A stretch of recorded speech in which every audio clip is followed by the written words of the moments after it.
Welcome to Eat, Sleep, Wine, Repeat, a podcast for all you wine lovers who, if you're like me, just cannot get enough of the good stuff. I'm Minerve, your host, brand ambassador, wine educator, and sommelier. So stick with me as we dive deeper into this ever-evolving, wonderful world of wine. And wherever you are listening to this, cheers to you. Hello, wine friends, and welcome back to another episode. I have just come back from a lovely long weekend away in the Languedoc wine region, so down in the south of France, and it was incredible. So for those of you that aren't aware, this is a place for food, wine, nature lovers, for hikers, for sunbathers, people just wanting some peace and quiet. And so considering there are a million things you could do and places you could stay, after much research myself and from talking with the locals, I'm going to share my trip to make it super easy for you to do exactly the same as me, if you want. And for those of you that are not able to easily get access or to just arrive to the south of France, I will throughout this episode be giving advice and tips for what wines are available to buy, what you should be buying, and why you want to try them. So I'm going to be talking about the Mauzac grape, the first ever sparkling wine of the world, Blanquette de Limoux, and two crus that you should know about, the Livinière and Boutenac. Now, these wines are incredible, but if you haven't really thought much about the wines of the Languedoc, that would be fair, as historically, the Languedoc was known for producing large quantities of inexpensive bulk wines. But since this bulk era, the number of appellations has exploded. So before the 1980s, there was very little, but over the past few decades, significant investment in vineyard management, winemaking technology and education has occurred.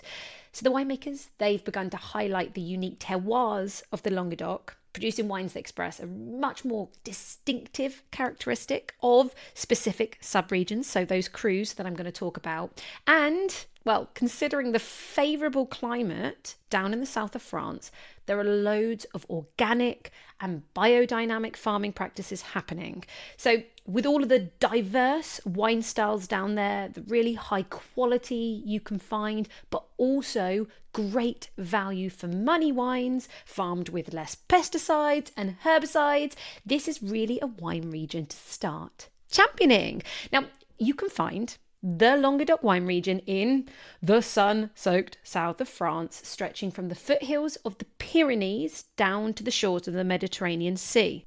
Now, the Languedoc, making up the larger part of the Languedoc-Roussillon wine region, is actually the largest wine-producing region in the world. So you can imagine, in 4 days, it is not even possible to get around to see everything. However, the wine regions that I'm going to be taking you to throughout this episode, you will still be able to try the robust reds, the super fresh whites, and the Provence style rosés, which, by the way, are fantastic value, ones you should be seeking out.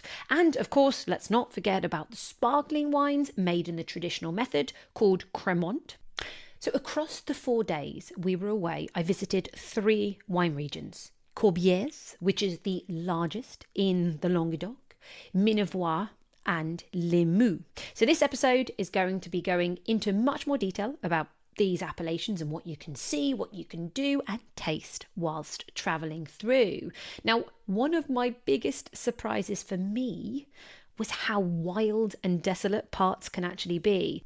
I have a very big piece of advice for all of you if you've not been. Stock up with water and snacks when in a bigger town, as many of the little villages literally have nothing, not even a corner shop. And so you can drive for literally an hour and see nothing and no one, which is part of all of the beauty. So Between vineyards are the famous garrigue of the region. So this is the low, soft-leaved scrubland. It's really typical of the whole Mediterranean region, which gives off these lovely herbal aromas. So think rosemary, thyme, lavender, sage. And so this is very often referenced to in the wines that you're going to smell and taste. Now you'll see cypress and pine trees. There's olive groves. Oh, and my favourite, the sunflower fields and fields of yellow. Now there's loads of fig trees, and oh my God, this is one of my most favourite smells in the world. Well, that alongside coffee and lavender. And of course, they have the French lavender, which, by the way, smells different than here in the UK. So French lavender is more herbal, just if you didn't know. Now, this is a really kind of rugged terrain. There's hills and valleys. You have the Corbières Massif, so the mountain range running all along the south of the Corbières region. And then depending on your vantage point, there's other mountains in the distance, and there's this crisscrossing of rivers and streams. So the River Aude runs through, and the Canal du Midi, which, depending where you want to stop, offers you leisurely boat cruises and scenic bike rides to historic sightseeing. Then the beach is only, well, maybe a few moments away or up to an hour, depending on where you are within the region. And I suppose I should actually mention the vineyards with a little bit more detail. So, of course, you're going to see hundreds of very neat vineyards trained on wires in rows, but it's the bush vines that I love, as this is that more traditional method of allowing the vine to grow without a structure. And of course, it's the old bush vines with their gnarly and twisted limbs that are just so impactful. And of course, in this very dry and sunny climate, you'll find a lot more bush vines than in other places, as that bush shape, it protects the grapes from excessive sun and also wind. And as this is, after all, an educational podcast, I want to tell you about the difference between bush vines and goblet vines, which I've always used interchangeably for the last 15 years of learning about wine, as does even all the wine training materials. However, for those of you who are fastidious with detailing, on this trip, I actually learned that, well, bush vines are the specific vine training, which we've just mentioned, but goblet is the bush vine training system for pruning the vines into a cup shape, aka goblet. So the vine is trained to have these multiple arms, maybe about 3 to 5, that just radiate outwards. So whilst typically all goblet vines are bush vines, not all bush vines are pruned, interestingly, in the goblet style. Anyway, back to what you're going to see. Apart from these incredible vineyards, there are also all of these medieval villages and ancient castles. And so I guess that is where I'm going to start, with the super famous fortified medieval city of Carcassonne. Only a UNESCO World Heritage Site, and is apparently one of the most well-preserved fortified cities in Europe. So take note and let me guide you through a 3-4 day itinerary visiting this region. So I'm starting in Carcassonne because, one, for so many years, this has just been on my list to visit. So regardless of being a wine lover, with its citadel, the castle with all its towers, its cobblestone lanes, the Gothic and Romanesque architecture, it's so beautiful. But two, the Carcassonne airport is literally 10 minutes away. Although, for transparency, in the end, we found some cheaper flights to Toulouse, which is 1 hour away, and we sacrificed some time. But I really would recommend the Carcassonne airport. And 3, Carcassonne is situated in the heartland of the Languedoc-Roussillon region. So after exploring the town and the medieval city, and you can do this in just a few hours, you can drive down 25 minutes to my first winery, which was Domaine Gaida. So I wanted to see Domaine Gader, as they make amazing wines, obviously, but also they're making about 1.2 million bottles a year across 4 different terroirs.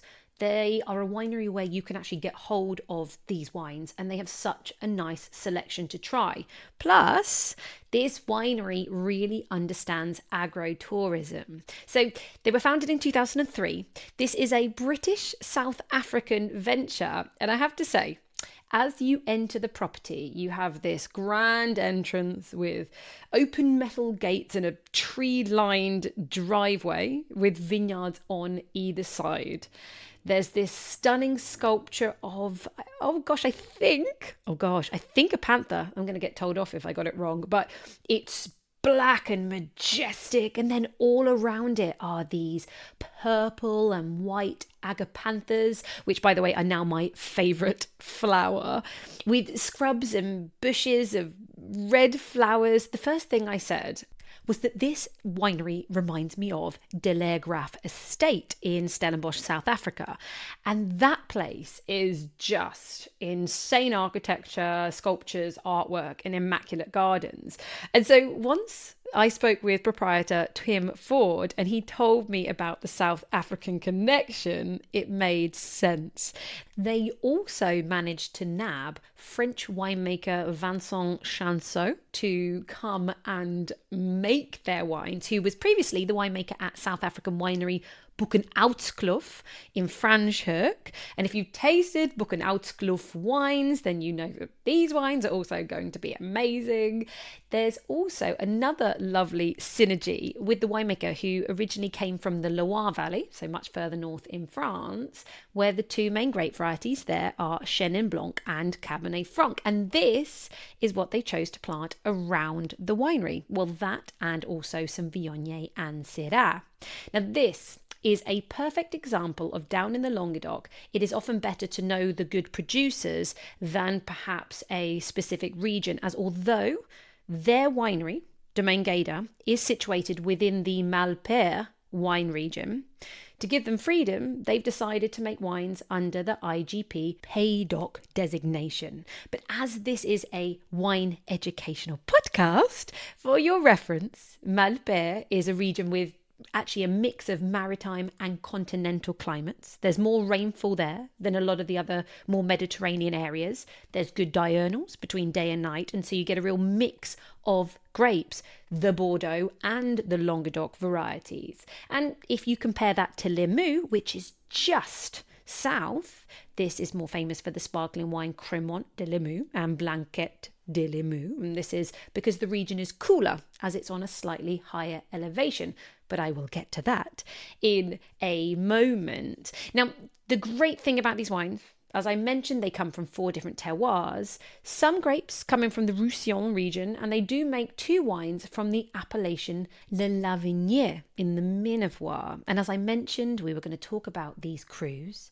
This was, in fact, the first ever cru in the Languedoc, and it was recognised as its own appellation in 1999. So this is a red appellation only, where you can find really intense Syrah, Grenache and Mourvèdre blends, which have to account for at least 60%, and then the rest can be Carignan and Sanso.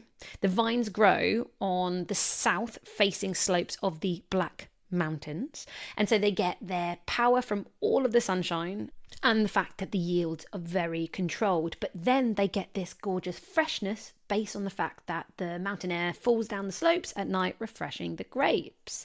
Anyway, keep an eye out for this on the label, Le Lavinière. If you want to try Domaine Gader's top wines from this region, the winery's most premium Syrah cuvée is called Villa Montreuve. I hope my French accent is working well for me. And the baby sister, Le Petit Villa. But their flagship wine actually is another Syrah blend with some Grenache in it and a little Sanso, and it's called Chemin de Moscou. Now, they have the most explosive, vibrant Grenache made naturally with the fruit coming from their Roussillon vineyards. This is called Ultra Camay. There is also a single vineyard, Macabou, That is the French name for Macabeo, or in fact even Viura, as they call it in Rioja, and Grenache Gris, but I never got to try those, sadly. Their Figa Libre range is from the vineyards surrounding the winery, so a Cabernet Franc or a Chenin Blanc. Both tasted very sun-kissed, but still with this very crunchy freshness on the finish. And I adore that they have the Figa Libre freestyle wines, which means that they can experiment every year, maybe changing the blend. The grapes are different. Many of these wines you can find with Cambridge wine merchants if you want to explore. Now, apart from them being fully organic and starting biodynamic practices in 2017, when you walk through the winery, you're going to see all these different aging vessels. It's grounding, it's energizing all at the same time. So alongside the stainless steel tanks and oak barriques are concrete eggs, terracotta and clay vats. And I'm sorry, but there is something about concrete eggs with their smooth organic curves that just screams out the essence of the earth. I don't know about you, but I just have to caress them when I see them, especially the small ones that they had that they called the dinosaur eggs. So you need to go and see it for yourself. You also need to go down to the Syrah vineyard, where they have taken cuttings from the Côte Rôtie wine region, renowned for its exceptional Syrah wines. And they are training the vines, in fact, in the échalas style, which is practiced in Côte Rôtie. So this involves growing each vine on an individual stake, typically up to about 6 foot tall. And then the vine is tied to this wooden stake, so it just grows vertically. So this is a traditional method that you don't see in too many places. So ideally, you want to come here for a tour, tasting, and finish with some lunch. They do the most beautiful 5-course menu for €38 with their open terrace just looking out on the beautiful Languedoc views and the Pyrenees mountains really far off in the distance. The place also has its own event space, a place to get married. If you get married, you can claim one of the olive trees in their grove. And I didn't see them, but they also have gîtes too if you wanted to stay. Oh, and I have to mention about the toad. How can I forget? So, as nature and conservation are paramount here, one example of what they're doing, they discovered the presence on their property of the Iberian spadefoot toad. Check out that name, the Iberian spadefoot toad. So this is a toad that is under complete threat of existence due to obviously all the urbanization and pollution issues. And so subsequently at Domaine Gaida, they've built this pond to support this toad's breeding and habitat needs. But as with everything, you can't stay forever. And so I have for you a few options next. You could drive 30 minutes to the west to discover Minervois, which is the most charming medieval town, and it has these beautifully preserved 13th century half-timbered houses. They surround the central market square. It's just super rich in history. And Chateau Maris, who I'm going to talk about in a bit, they have a restaurant and wine bar there too. So history and wine, win-win. But depending on your route and timing, if you would rather head back up into more of the wine regions, then you need to stop off at the Saint-Hilaire Abbey. This is less than 20 minutes away and on the way back to Carcassonne.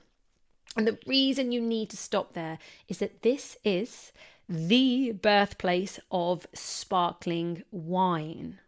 You can stand in the exact wine cave that in 1531 the Benedictine monks first created Blanquette de Limoux, predating champagne by over a century. This would have been a happy accident at the time when processes such as spontaneous fermentation could not really be as easily controlled. The monks would have most likely bottled their wine, assuming that fermentation was finished, but depending on if the yeast strain was maybe a little bit slower or sleeping, or the temperature rose to a high enough level to get the yeast going again, the yeast reactivated and fermentation continued. But as the bottle was sealed a byproduct of fermentation is carbon dioxide, this would have been trapped inside the bottle and the bubbles would have been created.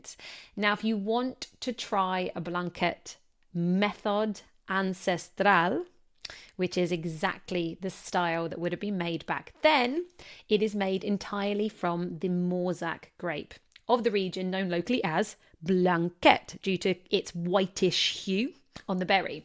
Now, if you're wondering how Blanquette de Limoux method ancestral is made, it will ferment until the alcoholic content in the wine reaches about 5 to 6 degrees. Then, with a little cosmic energy, the wine is bottled in March with the old or waning moon. And inside the bottle, fermentation will continue till the alcohol content gets to about 6 or 7%. So there will be residual sugar in this wine. You'll have sparkling, but also the sweetness level that is ideal with fruit desserts. And the Mauzac grape gives a real appley flavour to the wine. Now, if you prefer drier and more like champagne, made in the traditional method, you also have the option of simply Blanquette de Limoux. And with this sparkling wine, it has to be at least 90% Mauzac grape and no more than 10% of Chardonnay or Chenin Blanc. And the sweetness will just depend entirely on the dosage that they add at the end. So there are options from dry all the way up to full sweetness.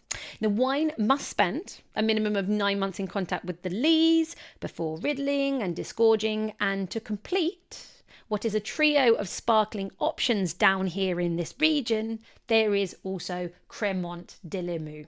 So this, typically Chardonnay and Chenin Blanc dominated, but can't be more than 90%. Maybe up to 40% is Pinot Noir. But for those of you that don't like Mauzac as a variety, you'll be happy to know it could be in there, but never more than 20%. And like the rest of the Cremants from other regions in France, this too has secondary fermentation and 9 months on the lees in bottle. So if you thought Champagne was the only land of sparkles, think again. Limoux is certainly worth a visit. And if you want the most luxurious yet super well-priced accommodation recommendation, Google La Glycine Blanche in the little town of Pommas, which is just 6 minutes away from the Abbey. So day 2, and we headed to the winery Chateau Ollier Romanus, which in contrast to the more showy, polished Domaine Gaida, driving down the long, windy road to this winery, it's more rustic and wild. The cicadas are going absolutely crazy in the heat.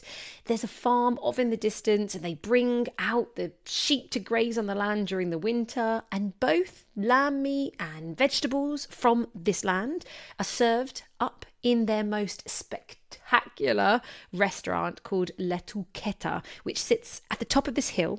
It's got this panoramic terrace giving you the most beautiful point of view of the Corbières region. It's built from shipping containers, so again it's this raw and rustic feel. Oh, and the chefs all used to work at 3 Michelin star restaurant Gilles Goujon, so well, that gives you an idea of the quality of the food. Now, this is another organic winery, and they are slowly moving towards biodynamics with their next vintage. They are all about experimentation. They always plant cover crops between rows of vines, but for instance this year, for adding extra nutrients, they've tried broad beans. So when the plants decompose, they improve soil structure, increase water retention, and enhance nutrient availability.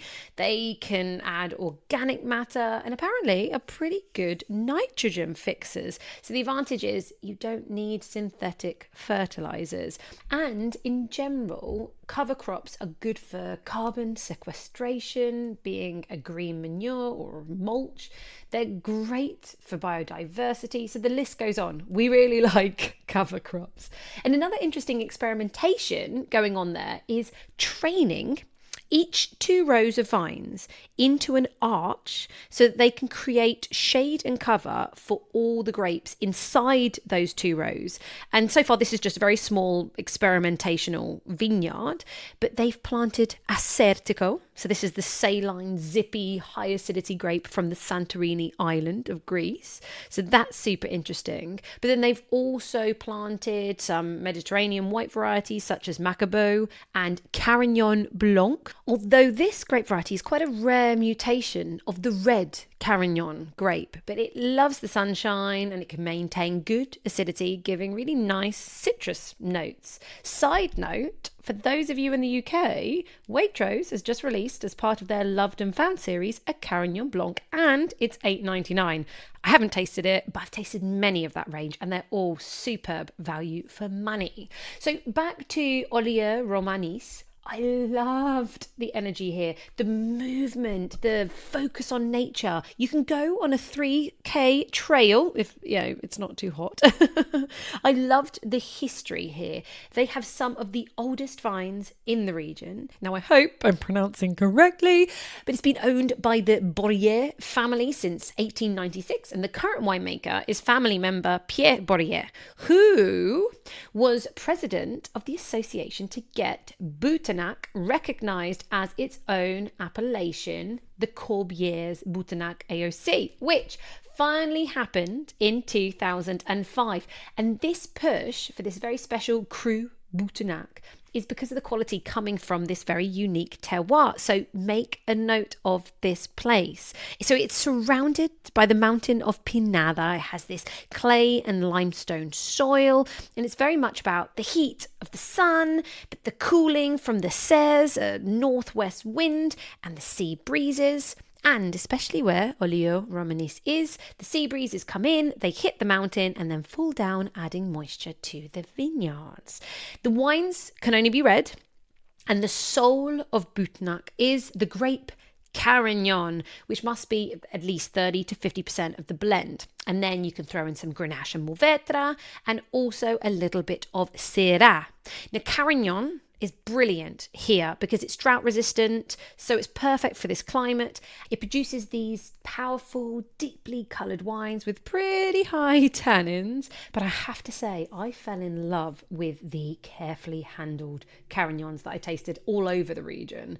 Long gone is simply this notion that Carignan is only a workhorse grape, that it's overproductive.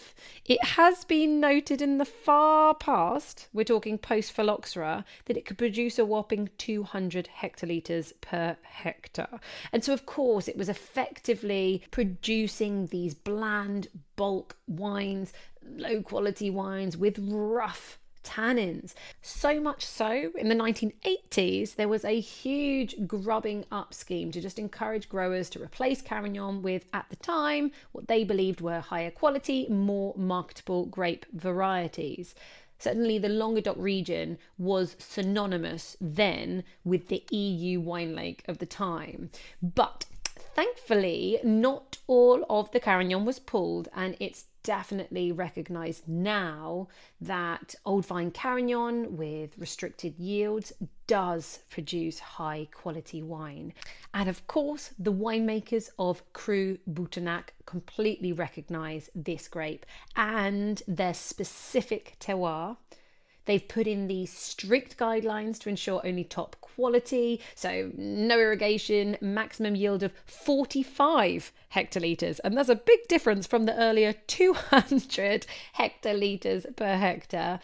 The grapes must be hand-picked, and then the wine has to be aged for a minimum of a year, and then spend at least 2 months in bottle before release. And so, if you find the word Boutenac on a bottle, grab it, as you will find a wine that is incredibly palatable, showing really intense, vibrant black fruits and this nice amount of spice.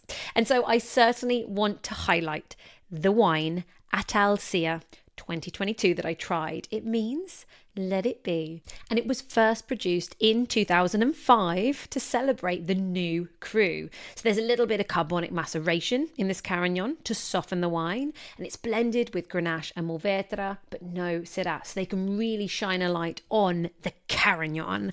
The fruit is just front row and center, super explosive black cherry fruit, but it still feels light on its feet.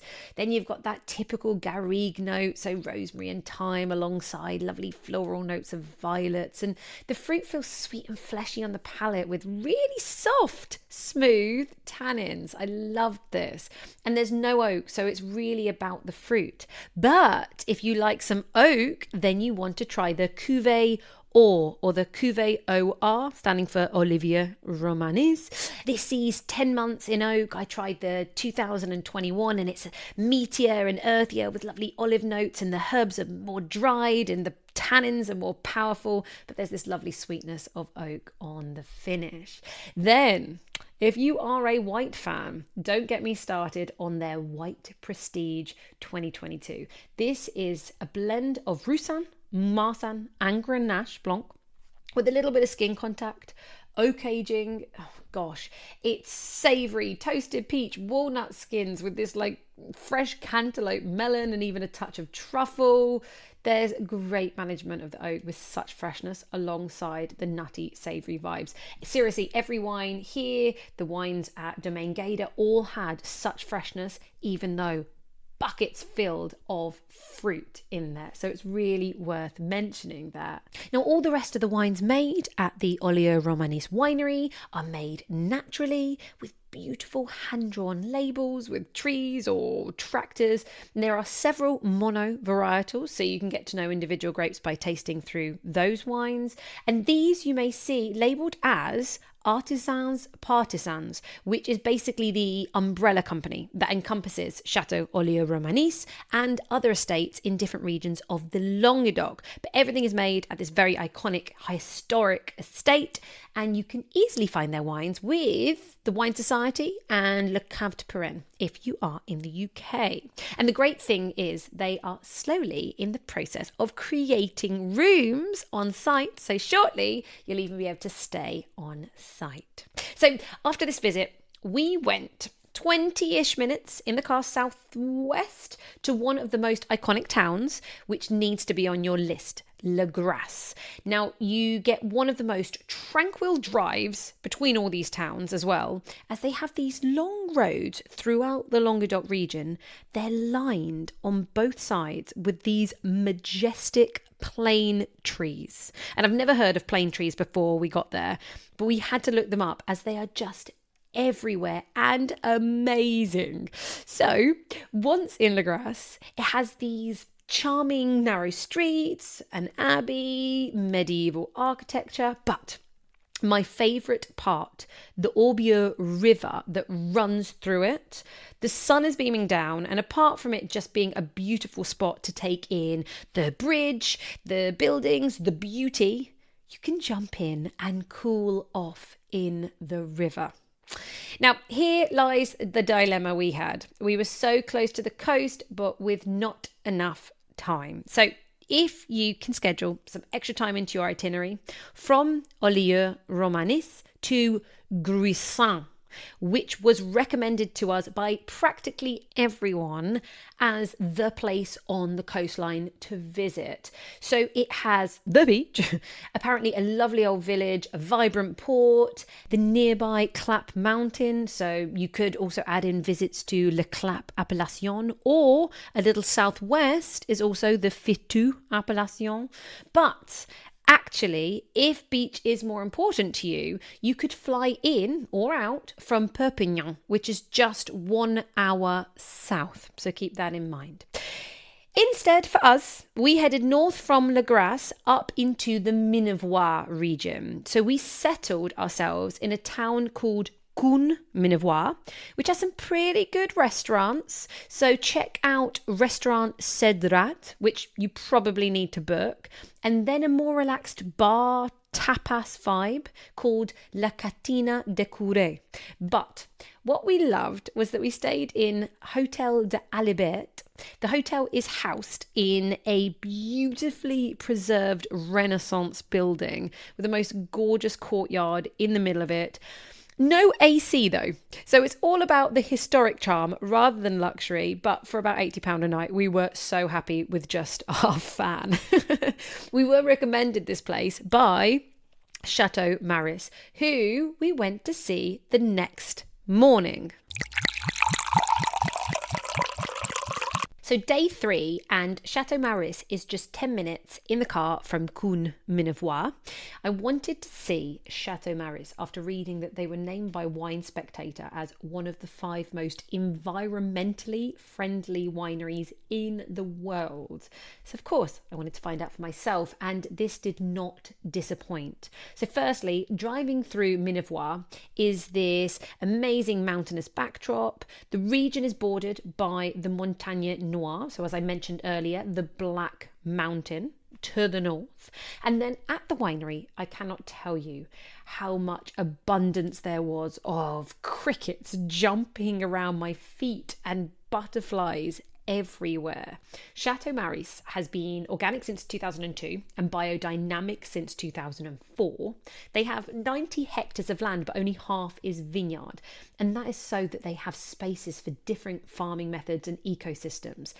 So about a year and a half ago, they had a biodiversity study in 5 parcels, and they came back and showed how super rich each space was in fauna and flora. Even their floodplain has 50 different types of dragonfly. And I learned so much. So, for instance, they focus on keeping the fallow lands, as in this region, apparently already 80% have been lost. And they're so important as spaces for birds to swoop down and hunt. And now they don't exist. Equally, planting bushes on the side of the road is a no-no, so they try to avoid these, as animals can stay in them and then run out as a car goes by.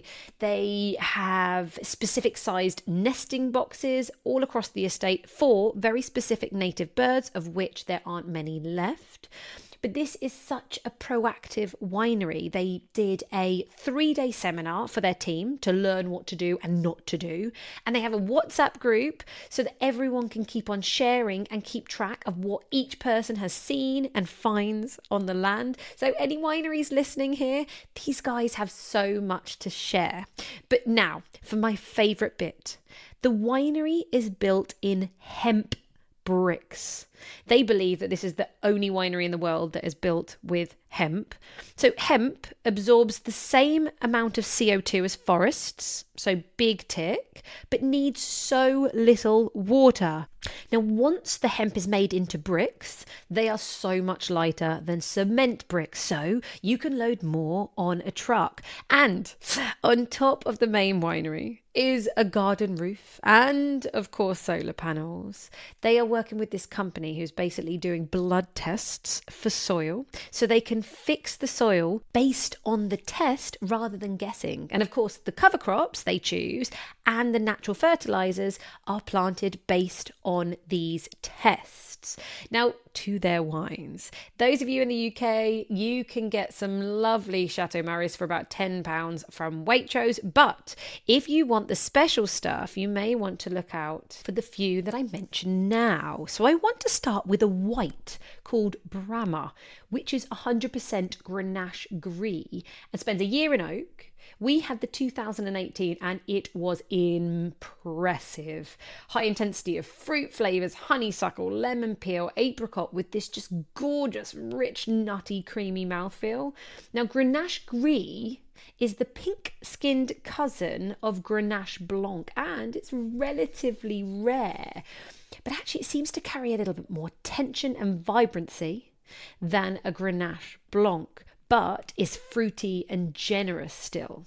And now, not only did I love this wine, but we got to compare it to a younger 2021 vintage, and it was so interesting how much fresher and lighter, but also more restrained and subtle the 2021 was. Now, it was still very tasty, but the 2018 was just way better. And it was a reminder that many wines are better if we just give them a few years, especially wines from older old vines, or low yielding wines with a bit of oak or lee stirring. Those things suggest that it's a wine that's a little bit more serious, and therefore a few years extra in the bottle can calm everything down and then maybe build up a little added oiliness and texture to the palate. So don't always be so quick to drink your wines, if possible. Right, then on to some reds. Their Les Anciens 2020 is made from 114-year-old Carignan vines with 20% Grenache in there as well. And my gosh, that had graphite and earthiness, minty notes with this really delicious grippy tannins. We are talking a powerful stallion here. Then you have La Touge, I don't know, it's spelled Touge. I was drinking their 2018. It's a Syrah Grenache blend, and this is your warm Mediterranean spicy wine. It's juicy and it's rounded. And Les Planels 2019, same grapes, but now with oak. So richer, herbier, spicier, lovely garrigue notes just coming in with that lovely sweet leather tannins. This is the big brother. It's just textural and complex. And these 3 red wines I mentioned are from the cru Le Livinière. You'll be happy to know you can easily find some of these wines in Waitrose, but also Hick wine merchants if you are in the UK.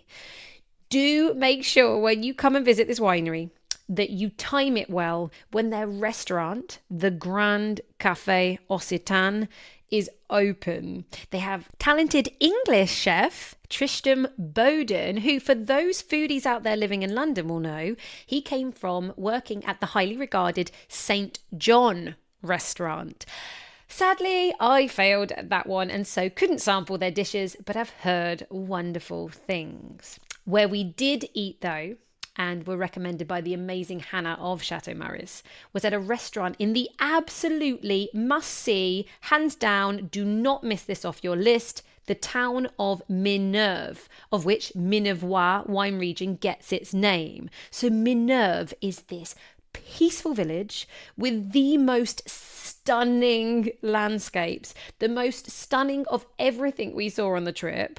It has the Pont Naturel, which is a natural bridge formed by the erosion of the limestone. It has these deep gorges carved by the rivers. You can hike and explore the natural rock formations. We went deep into one of the caves, which has an entrance from both sides, and it was filled with hundreds of people's rock piles dedicated to Pachamama. It was really, really cool.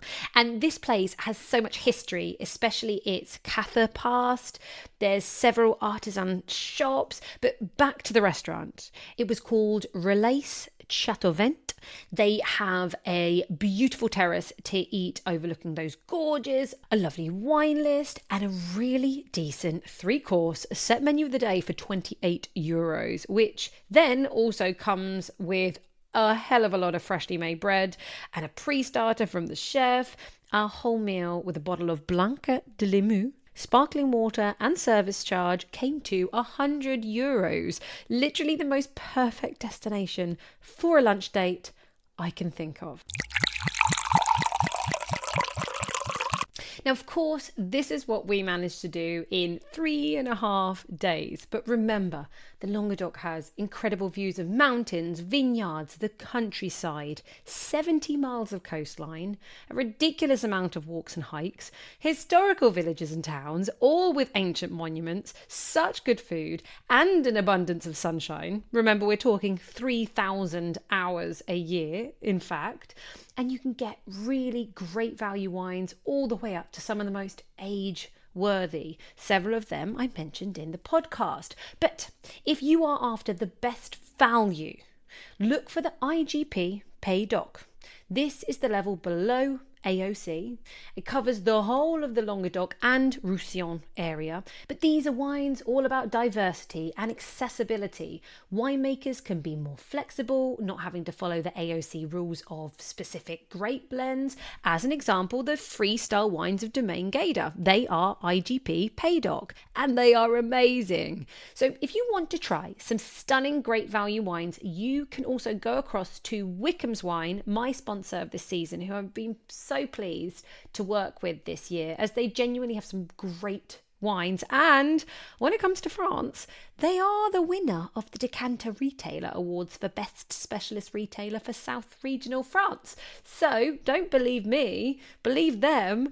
You're in safe hands. And so go to the website, go to filters, click on the IGP Pays-Doc region, and you'll find some beautiful and approachable single varietal wines such as Grenache Blanc, Viognier, Syrah, so you can taste the grapes of the Languedoc. Just don't forget to use my code EATSLEEP10 for 10% off your first order. And with that, wine friends, I'm here to tell you that this is the last episode of season 4 as I prepare for season 5 to start at the end of the summer.